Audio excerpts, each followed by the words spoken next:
Almost every book, newspaper, or thesis written by the scholars of Mohammedan Islam rebuke, defame and insult the West, especially for their imperialism and occupation of Arab and Mohammedan lands, but at the same time glorify their own conquests and find nothing hypocritical with such logic. What about their conquests? You are absolutely right in labeling their behavior as hypocritical. I must point out to our listeners the following irrefutable facts. It was because of Western imperialism that Arab and Mohammedan lands were introduced to education, sanitation, electricity, running water, democracy, roads, trains, cars, planes, medicine, inoculation, etc., etc. It was also because of Western imperialism that the Arabs were liberated from the yoke of the Mohammedan Muslim Ottoman Empire, and 22 Arab countries that did not exist before were created.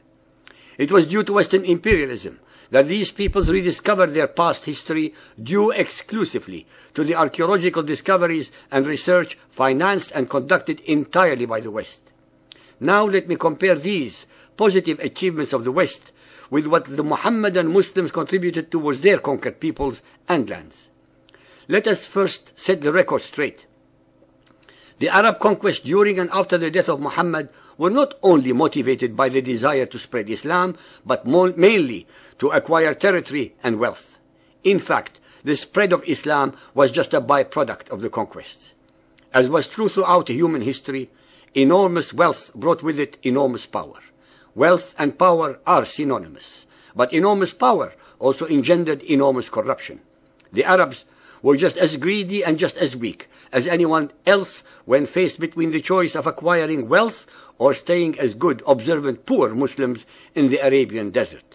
The Arabs conquered and subjugated other peoples and lands and became just another imperialist power. The same modern Arabs and Mohammedans who condemn European and American imperialism have very conveniently forgotten their own conquests. Unlike all other imperial powers that have ceased to exist, Arab imperialism continues to this day, 1400 years later, in control and in subjugation of peoples and lands that never belonged to them except through conquest and enslavement. The speed with which the Arabs were able to conquer was astounding, and the main reason, especially in what we call today Syria, Iraq, Lebanon, Israel, and Egypt, was because most of these peoples welcomed them as would-be deliverers from the intolerance and subjugation of the Byzantine Christian Empire. Very few of the Arab victories would have been possible had the populace been hostile to them. It is the fact that the Arabs had absolutely no instruments of siege, nor were they adept at such warfare at the very beginning of their conquests. Muhammad started the Arabs on the path of imperialism from the time of the Hijrah in 622 CE with the following allegedly revealed verses. Al-Tawbah 9.5.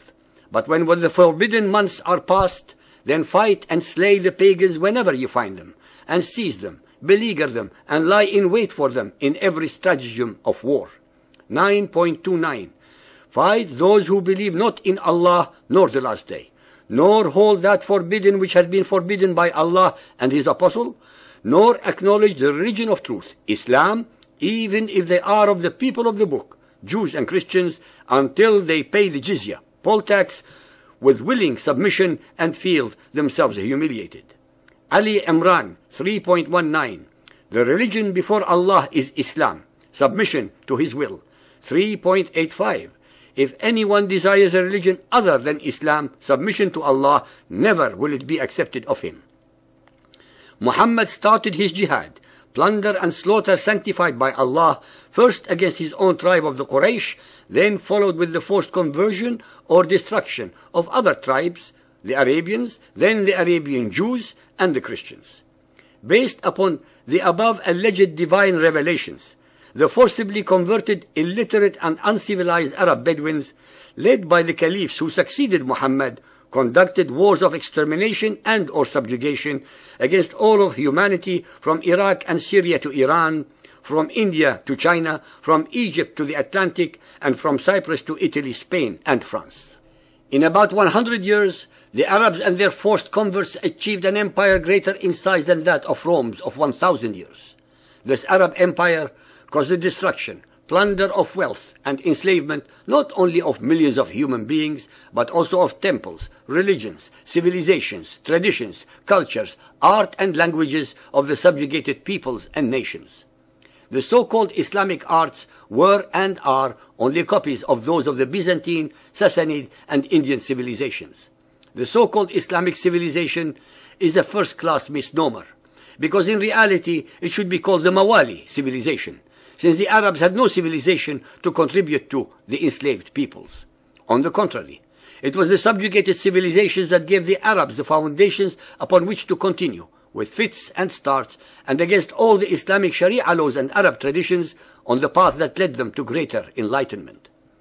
Converse to all the lies and propaganda of the Arabs, past and present. Most of the scientists and luminaries of Islam were actually from among the Mawali, the converted subjugated peoples of Islam, such as the Persians, Syrians, Jews, Christians, Hindus, etc., as the Islamic records themselves assert. Without a shadow of a doubt, Arab imperialism has been the most enduring, the most destructive, and the least useful in the history of the world. This assertion is based entirely on the following indisputable facts. 1. There was no Arab civilization in the area and era of Muhammad. His followers were mostly illiterate and very simple and superstitious nomadic and semi-nomadic people. 2. The Arabs conquered several of the most ancient and established civilizations in the world, plundered them, massacred many, and enslaved and subjugated the remainder. This applies particularly to the Byzantine Empire, which fell more due to Christian infighting than to Arab military prowess. Arab and Islamic imperialism was so total that they forced the conquered peoples to convert to Muhammadan Islam, to lose their religious and cultural identities as well as their language. The Arabs could not and did not contribute anything to them, since they themselves were far inferior culturally, theologically, and intellectually. Arab imperialism, unlike that of the Persians, Greek, Romans, and the recent so-called Western imperialism, is almost totally parasitic. 3. Nearly 95% of all so-called Muslim scientists were from among the Mawalis, converts from among the conquered peoples, and not pure Arabs. All of them excelled not because of Muhammadan Islam, but in spite of it, and invariably during periods of history when the conditions were of toleration that allowed Christians, Jews, and others to contribute and cross-fertilize knowledge. It is a given that a human intellect can only thrive under conditions of freedom of thought and the ability to exchange ideas and communication. It can never excel under conditions of theocratic terror, as invariably exists under the Sharia law of Muhammadan Islam. 4.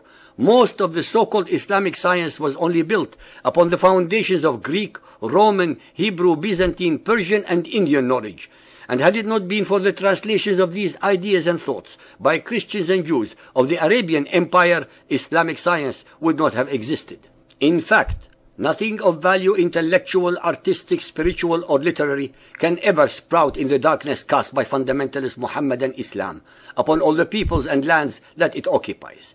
Ladies and gentlemen, the most perfect example of the fundamentalist Muhammadan state was that of the Taliban in Afghanistan, a nation of mind-boggling ignorance, of depraved injustice and inhumanity. Human intellect and achievements can only excel in the sunshine of freedoms of thought, religion, politics, literature, art and expression, which Muhammadan Islam abhors, avoids, and detests.